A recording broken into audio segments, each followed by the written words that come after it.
Mary, please. O my God, verily I invoke thee and supplicate before thy threshold, asking thee that all thy mercies may descend upon these souls,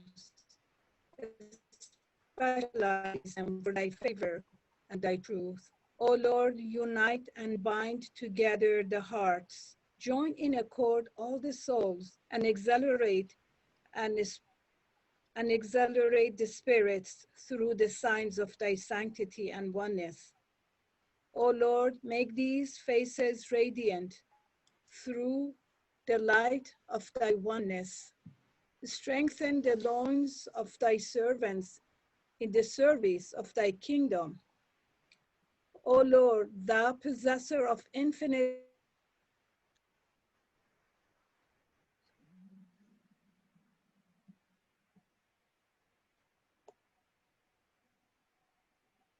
Okay, unfortunately, we have some technical difficulties.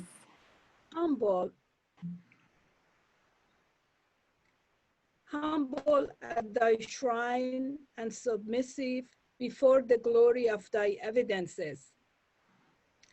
O Lord, make us as waves of the sea, as flowers of the garden, united, agreed through the bounties of thy love. O Lord, dilate the breasts through the signs of thy oneness, and make all mankind as stars shining from the same heights of glory, as perfect fruits growing upon thy tree of life.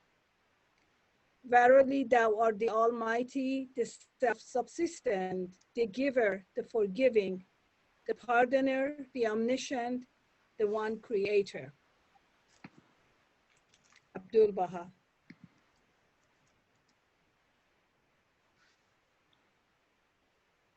Thank you so much. There was a point there where it was hard to hear you, so I apologize for that. I want to welcome everyone to our study and our guest speaker series of the Book of Certitude. I really do want to share a little bit about Dr. Sohrab Kourosh. He is Vice President and a Senior Environmental Scientist at Technico Environmental Incorporated, which is an environmental consulting and remedial engineering company in Texas. His educational background reflects his diverse interests, including BS and MS degrees in mechanical engineering, MA in psychology, and an MS in aerospace engineering. The Book of Certitude was written by Baha'u'llah, the founder of the Baha'i faith, as one of the main spiritual texts given to humanity. It is complex, intricate, and more beautiful each time it is read. With the help of Dr. Sohrab Kourosh, we have utilized his study guide to engage with the Book of Certitude on a deeper level than ever before. New meanings, corrections, and allusions have become clearer, and they led us to a path of spiritual study. For many people who are intimidated by the Book of Certitude, I encourage you not. Please pick up your books. Please join us again for our next sessions when they do relaunch. Dr. Kourosh has compiled a wide range of useful contextual information that identifies more obscure theological, philosophical, and religious terms.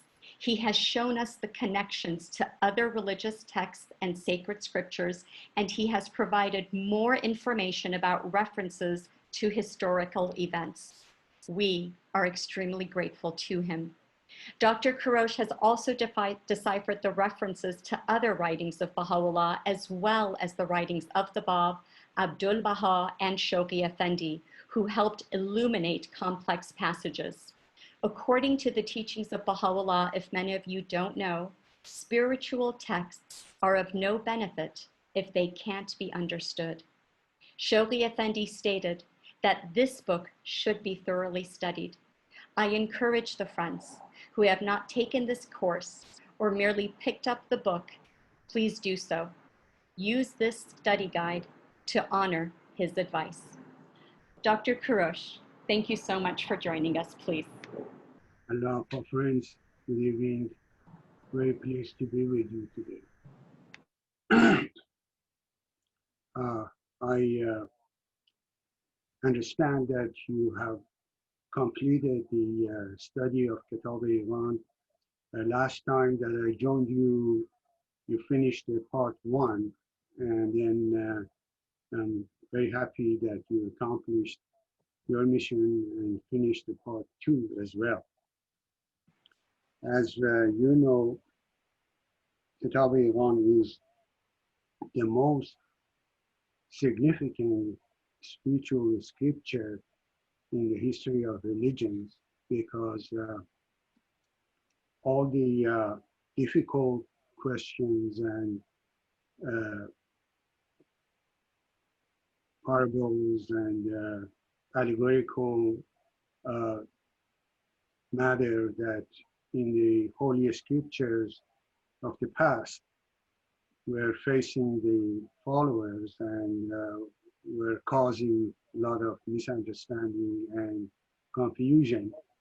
Unfortunately, were not answered by previous manifestations of God, and maybe they are all left for the for Baha'u'llah to decipher all those allegorical, complex, symbolic language and really exonerate all the manifestations of God and all the teachings of the previous manifestations, and then open new vistas for our age and the centuries to come. Uh, in the first part of Kitab Iran, you notice that Baha'u'llah discusses the concept of the revelation in a general sense because he covers the history of religions and the story of previous manifestations and the opposition and the course of the teaching and course of the progress of the religion. And then in the part two of Kitab Iran that is the focus of today discussion, he embarks on a very important also matter that was to lay down the foundation of the Baha'i theology and Baha'i concept of the very important concept of manifestational theology. If you remember, in paragraph, the Kitab Iran is 290 paragraphs, the book of Certitude. And the first part is covering the first 101 paragraphs. And then the second part is 190 paragraphs. The first 100 paragraph, as I mentioned, is generally describing the course of revelation in a general way, and then sets down the criteria for the seekers how to go about discovering the truth of every revelation and how to come to the point of understanding and recognizing the manifestation of God. Then from paragraph 102 onward, first he starts to discuss the concept of the station of manifestation of God, and then on paragraph 104, he starts to lay down the foundations of the Baha'i theology. And for next 10 paragraphs, he goes to describe the foundational elements of the Baha'i theology. Then he goes about to explain some of the concepts of the prevalent in the religious arena, whether Christian, Jewish, Muslim, and so on, or even from the Eastern religions, the concept of manifestation of God. And then from paragraph 150 onwards until paragraph 202, he presents the very, very important and new concept of manifestational theology. And manifestational theology is something that the elements of it were referred to in a very clear way, indirect way, in both Gospels and Quran, and maybe a little bit in Old Testament, and then in Eastern religions, in Buddhism and even Hinduism and Zoroastrianism, you find the elements of it, but never they were explained or discussed or described the way that Baha'u'llah goes to really set the concept of the manifestation of theology on a firm basis. And then if you notice, from paragraph 150 to 153, he talks about the concept of manifestation of God in Sufism, and explains the concept of the Faiz Aqdas, the most holy manifestation, and then describes the fallacy with it, and then he goes about to put the elements of the manifestational theology in the next 50 paragraphs. I want to refer you to my shortcoming. Very shortly is coming the second volume of the self-study notes, in which in details all the aspects of the manifestation of theology is explained. Then from paragraph 203 until the last paragraph of the book of Certitude, Baha'u'llah goes to talk more specifically about the revelation of the Baal and the course of the progress of the Babi revelation. And he finishes the book with two paragraphs that are very symbolically very interesting. And again, I refer you to the new coming volume 2 to explain it in detail. You have to see it in written form to really become very obvious. The Kitab-i-Iman is, as I mentioned, the foundational theology of the Baha'i faith is explained in Kitab-i-Iman, and every concept that Baha'u'llah explains in Kitab-i-Iman, in Book of Certitude, later on in some of the tablets is explained in a more detail, and is really the blueprint of Baha'i theology is set in the Book of Certitude, and then the whole magnificent structure of it is later on built in the other tablets of Baha'u'llah. I am ready to answer any questions that you have. We can discuss. Okay, yeah, friends, I know you sent me some emails about questions.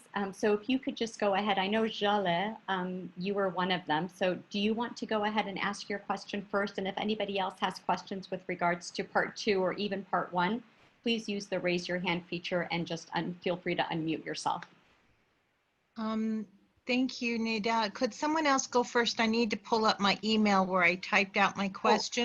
Absolutely, absolutely. Okay. Sorry to put you on the spot like that. No, that's okay. Thank If you. you sent me a question from one of the friends, you might really read that question.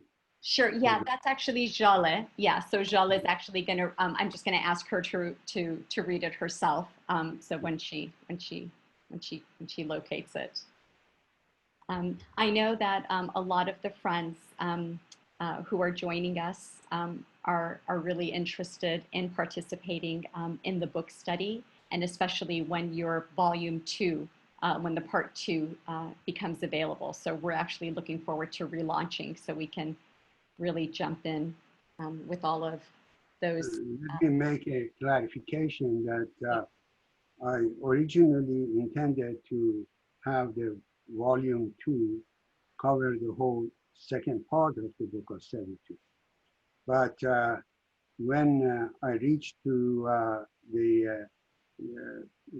cover the first 100 paragraphs of the part 2, that is when I got to paragraph 202, the volume of the material was so large that the whole book came to about 650 pages. So I could not include the other 90 paragraphs or 85 paragraphs in that volume. So the volume 2 that will come shortly covers from paragraph 102 to paragraph 202.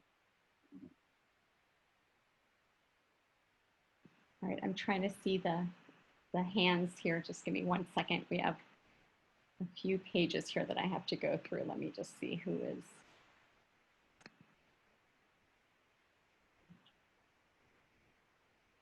Yeah, Dalton, did you want to ask your question, please? Yeah.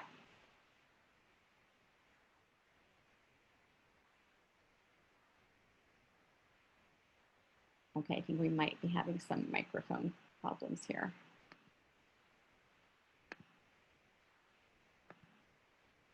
I don't seem to be able to see the whole thing, so Okay. I'm all set. I don't have any questions at the moment. Thank you. Okay, all right, thank you. Okay, Jonathan, please, if you can unmute yourself. And thank you, Doctor. So it's a two-part question. I can't do it simply. For me, the icon, it's removing the veils, you know, all the obstacles that have kept humankind from recognizing their Lord. And with every appearance, as I understand now, the appearance, the manifestation is saying that eternal.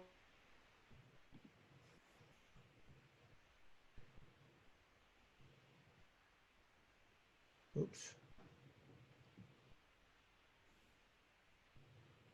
Yeah, Jonathan, if you're speaking, we can't hear you. Good. I know when I'm on. Yeah, Jonathan, could you ask that question again because your voice kept going in and out? I apologize. Yeah, okay, Jonathan, you've muted yourself again, so let's unmute you. Oh, there. There you okay. go. Yes. Yeah, forgive me.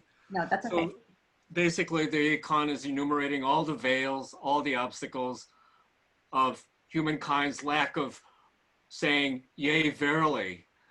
And because the people of Islam, however, had the authentic verses of God that were used against the manifestation, it seems like a further betrayal, a further degradation, because in this age, they used the manifestations, authentic words of God against him. Yes. How's that? I hope that got out. Well, you know that it's very interesting that the last two paragraphs of Book of Certitude, Baha'u'llah quotes from Quran, a verse that says that whoever forgets my mentioning or my advice or my revelation, I will chain a devil to him that will accompany him throughout the whole life.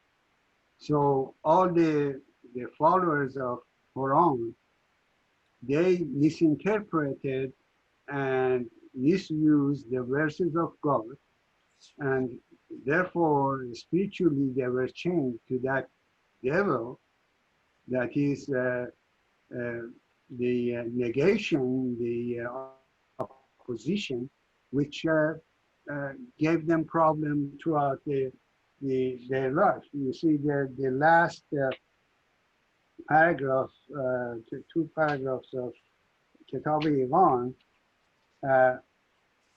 Baha'u'llah says that we conclude our argument with his words, that is the words from Quran. Exalted is he. And the verse is, and whoso shall withdraw from the remembrance of the merciful, we will chain Satan unto him and shall be his fast companion. Now, this is interesting that one of the titles that the Bab selected for himself was Remembrance of God. Oh, Zikrullah. oh, yeah. Okay, so he says that, and whosoever shall withdraw from remembrance of God, that is the Bab here, of merciful, we will chain Satan unto him, and he shall be his fast companion.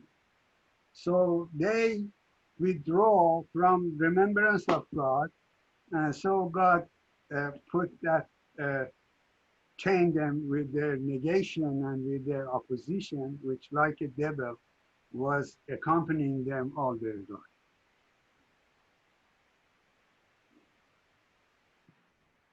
Yeah, that was amazing. What a great connection there. I love that. And I know Jonathan is just like, oh, he's like, he got his question answered. Thank you. Okay, Jala, are you ready here? Sorry, I just want to make sure I'm not ignoring the friends here. Yes, thank you. Please. Okay, so my question related to, we were, at the end of the Kitab-i-Iman, and I don't know the exact passage, but Dalton was explaining that, and of course this is not verbatim, this is my memory of it. He was saying that God does not give people the ability to understand his writings unless their hearts are pure and sincere and worthy. Those that are not worthy are kept from the ability to recognize and understand. So part of that was that if we're all unworthy to some degree, and we need the transformative power of the Word of God and his divine influence to make us grow towards our potential, that we are intended to be as spiritual beings, to be able to recognize and understand him, then what does that mean?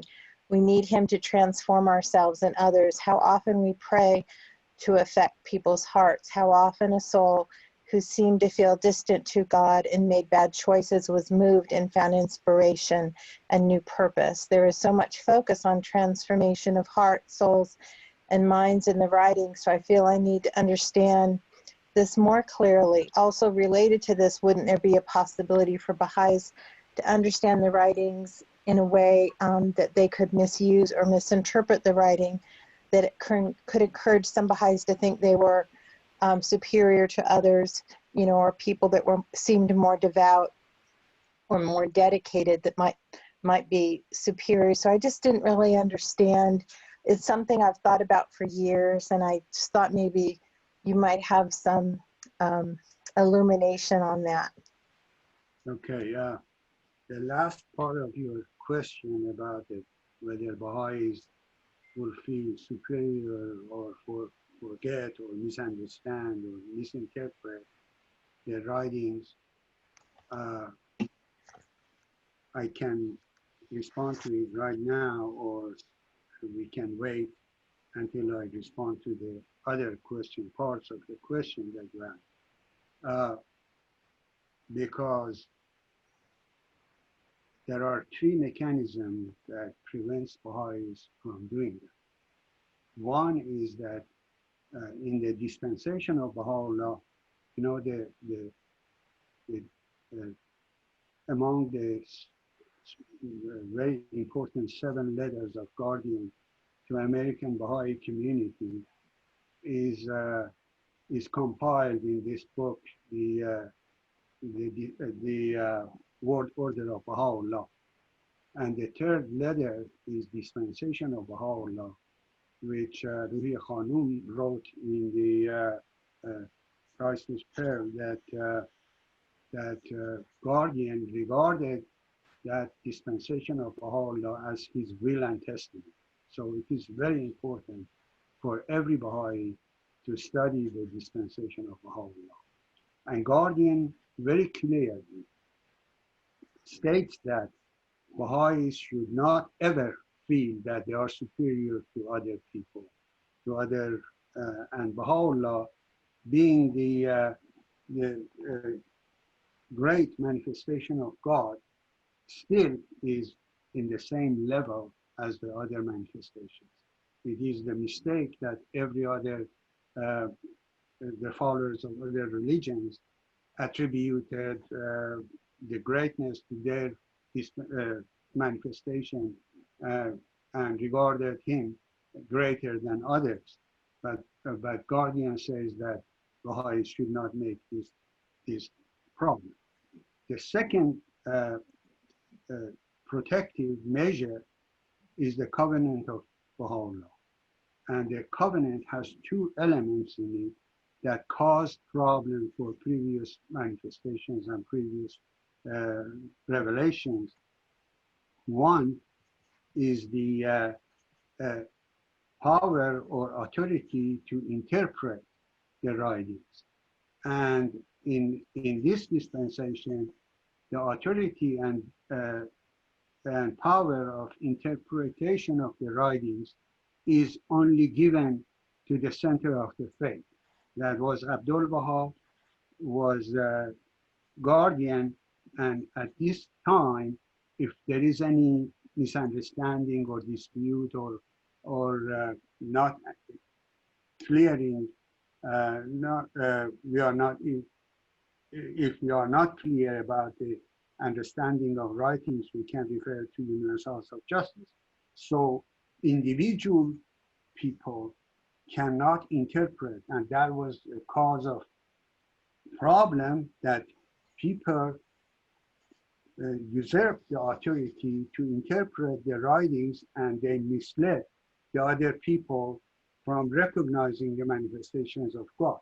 And this is the fate that Baha'u'llah said that this is a day that there is no night after it. That means that it will go until the next manifestation of God comes.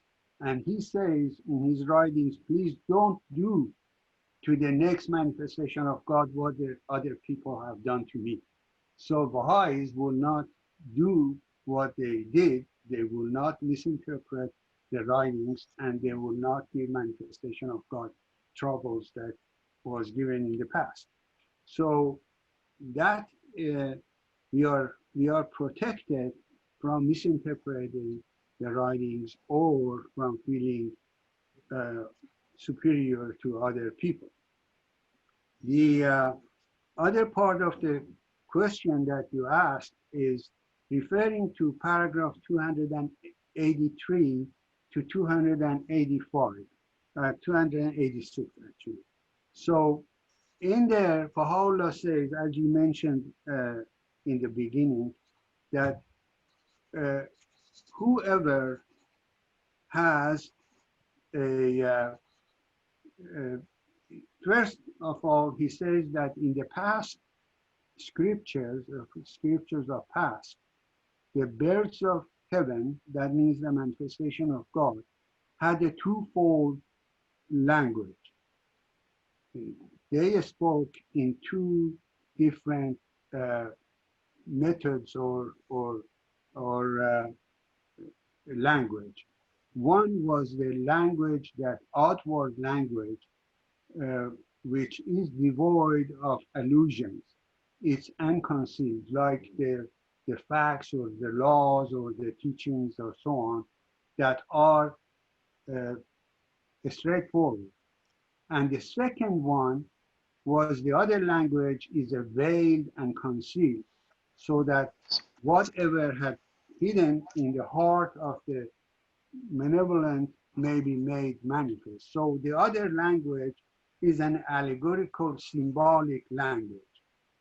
And so the problem was that the followers of the previous religions decided that they wanted literal interpretation or literal appearance of that symbolic language. And that caused the problem that they did not recognize the manifestations of God when it came, because they were attached to that symbolic language and they wanted fulfillment, literal fulfillment of that symbolic language. An example of it is that in Book of Joel, in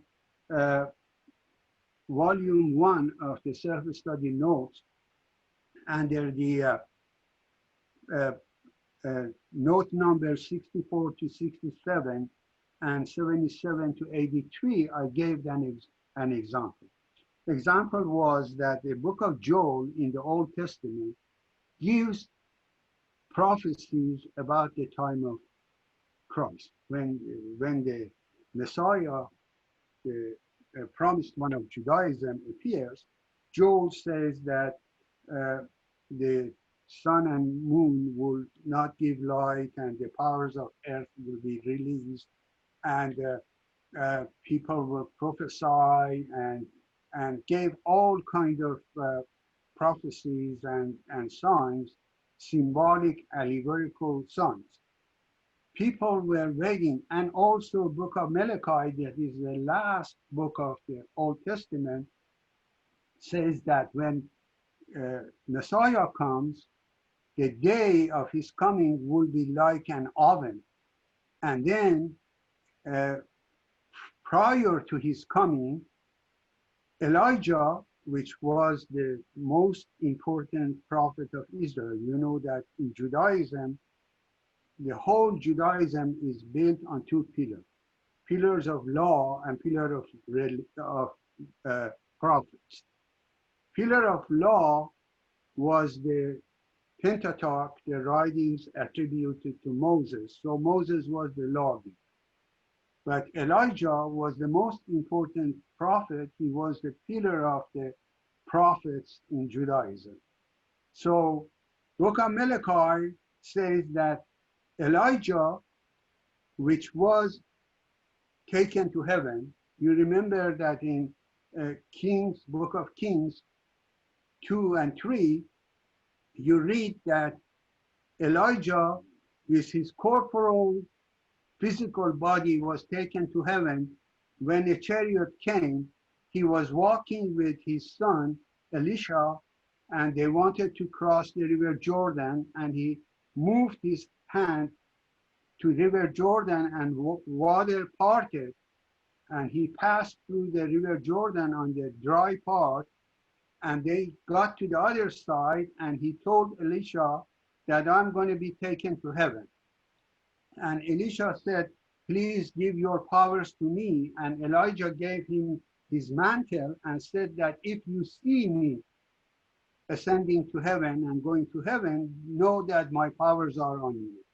So Elisha saw that a chariot came and took Elijah with on his personal, physical, corporeal body to heaven.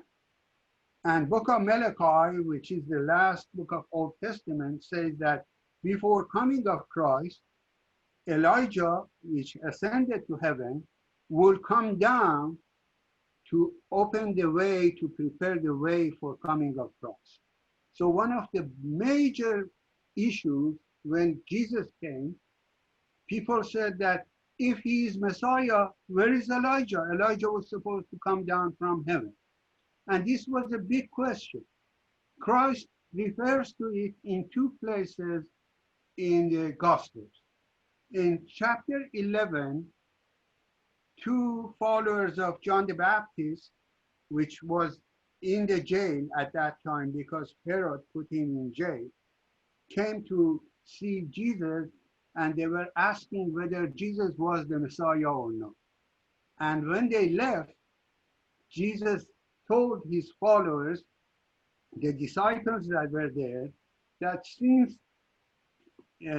that John the Baptist was a prophet of God, he was superior to any man that was born from a woman, and he was Elijah that was supposed to come, and he conditioned it if you accept it.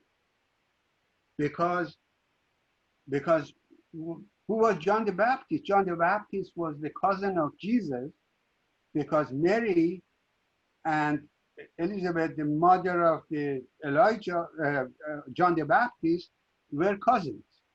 And so Jesus and John the Baptist were second cousins. So he said that John the Baptist was Elijah that was supposed to come. And then people were saying that Elijah, which is supposed to come down from heaven, is not born, but John the Baptist was born from the mother. They knew his mother and his father. So how could he be Elijah? And the disciples, this is a very important thing that Baha'u'llah in the last paragraphs of Book of Certitude mentions, that if they come and ask their questions from manifestation of God will explain it and will make it clear to them. In chapter 17 of Book of Gospel of Matthew, when Jesus took three of his disciples to the top of a mountain, and there was transfiguration taking place, when they were coming down, the disciples understood. Up to that point, they didn't know that he was Messiah. When he took them to the top of the mountain and transfiguration took place, they saw that Elijah and Moses are standing by his side. When they were coming down, Peter said that now that you are Messiah, why people say that Elijah should have come before your coming? Why didn't we see it? And Jesus said that Elijah, which was supposed to come, has already come, and it was, but people killed him, and disciples understood that he was referring to John the Baptist. So Jesus explained to his disciples that Elijah, which was supposed to come down from heaven, was John the Baptist. That means that the spirit of Elijah came down from heaven as John the Baptist. So Baha'u'llah here in the last paragraphs of the Book of Certitude says that if they ask a question from the manifestation of God, then they will get their answers. But he says that these things we mention only that the people may not be dismayed because of certain traditions and utterances which have not yet been literally fulfilled. Like the coming of Elijah was not literally fulfilled. Baha'u'llah explained all of this, how the symbolic, allegorical things, language that the manifestation of God have, they should be interpreted in the proper manner, not literally. And then he says that we perceive none, however, amongst the people of the earth who sincerely yearning for truth seek the guidance of divine manifestation concerning the absolute matters of his faith. So the people who are not guided and do not recognize manifestation of God because they ask questions from leaders of religion whom they are misguided themselves. So they cannot give them the proper answer. So in these final paragraphs of the book of Certitude, Baha'u'llah explained, and that is not meaning that Baha'is cannot understand the scripture. Baha'is will understand the scriptures, and if they have problems, they'll go to writings of Abdul Baha or Shoghi Effendi, or if they have questions, they will ask from the Universal House of Justice, so they can understand the scriptures. And those who do not understand the scriptures are people who are attached to the symbolic language and do not ask it from the proper authority, which is the manifestation of God. Thank you. Thank you so much for that. And thank you, Jaleh, for the question. We have one last question, and that's going to be coming from Jonathan about the twin manifestations. Jonathan, please. It's a short one to the doctor. The twin testimonies of Muhammad, the book and my family, is that not understood as the covenant of Muhammad? And of course, the Iqan points out that one of them ended, the family.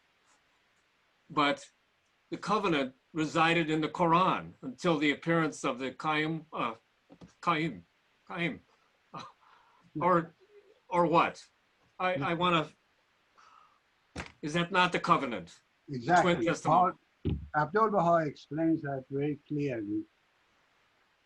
Abdul Baha says, you know that there is all this historical belief among the Shias, but not the Sunnis, that when Muhammad eventually defeated the Arabs and they took over the Mecca, Muhammad went to pilgrimage and made the idol house, broke all the idols and made it the house of Mecca, Kaaba, which is the point of adoration of all the Muslims. And he went to pilgrimage. He went there twice, but the last one, which was just a short time before his passing, he went to Mecca for pilgrimage, and they call it Hajjatul Wada, the goodbye saying pilgrimage, or the last pilgrimage. They say that when they were returning from Mecca to Medina, where Muhammad was residing there, in a place that was the caravan stop, like the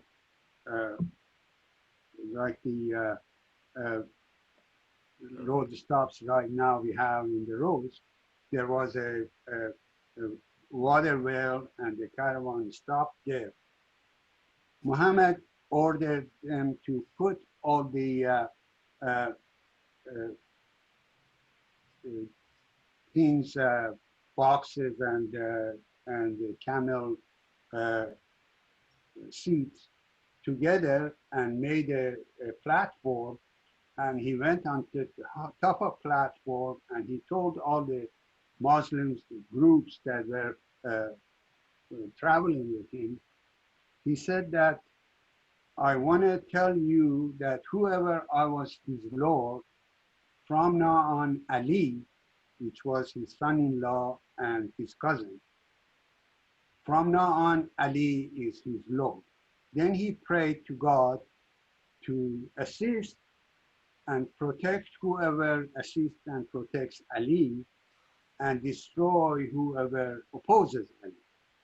And that the part of Muslims, the Shia, says that this was the event or the point that Muhammad installed Ali as his successor and appointed him as his successor.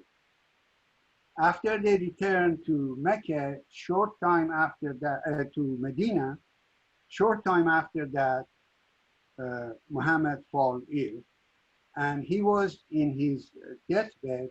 He asked for a pen and paper to be brought to dictate his last testament.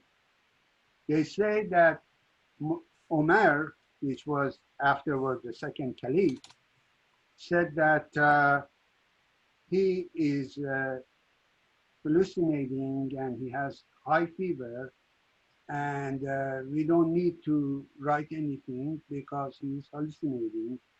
And he said that the book of God, that is Quran, is sufficient for us. We don't need anything else. So his will and testament was not written. After Muhammad passed, Ali was engaged in the process of funeral and to arrange for the funeral and everything. At that day, some of the tribes were thinking that if Muhammad is dead, they might not stay in Muslim anymore. So the friends and the followers of Muhammad were worried about that division and those people going back. So they came and collected all the people in a place that's called Saqife Bani Sa'id. It was a place there. And then Omar, again, was the second caliph. He came and appointed Abu Bakr, which was the companion of Muhammad, one of the first followers of Muhammad, an old person, and he was father-in-law of Muhammad. One of his daughters was one of the wives of Muhammad. Omar appointed Abu Bakr as the successor, and people came and accepted him and kissed his hand and accepted him as the successor. When Ali came back from the funeral arrangement and understood that they have selected Abu Bakr as the caliph or the successor of Muhammad, he knew that if he is opposing that or contesting that, that would be a big division in the Islam and Islam will be destroyed. So he agreed. And so the process was that after the first caliph, they were supposed to come and again consult and select another person. But 2 years later, when Abu Bakr was dying, in his deathbed, he appointed Omar as the caliph. And so he took that consultation and voting away. So Omar was caliph for about 10 years, and Ali didn't oppose him because he didn't want to create a division. So even Omar was assassinated by a Persian, which was revenging the defeat of whole Persia by Omar. So he came and stabbed Omar and killed him. In his deathbed, Omar appointed Osman as the third caliph. Again, they bypassed Ali. So Osman was a person that was a very materialistic, and he appointed his family members to big posts and the governorship of Egypt and other places. And the governor of Egypt was a very cruel governor. And one day, a group of Muslims from Egypt came to Osman and complained about this governor and said that he is a very bad governor. Osman said, yes, I agree with you, and gave them a letter that deposed that governor and said that upon receipt of this letter, you have to leave your post and let these people select another person to be the governor. So these people took the letter and started to go one caravan day of trip they went, and in the evening they were stopping somewhere. They saw a horseman is galloping and going. They stopped the horseman, and they saw that the horseman had a letter that Osman wrote to that governor that I gave these people a letter, but you be prepared when they come, kill them all, you know. So when they saw that letter, they returned back to Medina where Osman was, and they went right away to his house and killed him. So Osman's cousin, which was called Muawiyah, he wanted to become the governor or the caliph afterwards. He came and accused Ali of killing Osman. Ali was not, but eventually people came and asked Ali to be the caliph. So Ali accepted. He became the fourth caliph. But from that very point, Muawiyah and others opposed him, and eventually he was killed. And so the two heritage that Muhammad put for the Muslims, one was Quran and one was his family. The family was really not empowered anymore. And then Muawiyah came, and Ali had two sons. One was Hassan, one was Hussein. Muawiyah came and told Hassan that you either agree with my governorship and obey me, or I will kill you. But if you accept me, I will give you money and so on. So Hassan accepted, but Muawiyah arranged for one of the Hassan's wife to poison him, and Hassan was killed by poison by Muawiyah. Then Hussein, the second one, came to replace his brother, and Muawiyah arranged for his army to come and oppose him, and in a place called Karbala, they killed Hussein. And then from that point on, the family of Muhammad had no power, and each one of them was either poisoned or killed by one of these caliphs. So Abdul Baha says that what Umar did that prevented Muhammad to write his will and testament destroyed Islam, because Islam came to unite people around one religion, but this act caused the whole structure of Islam to be destroyed and never accomplished the goals that were set.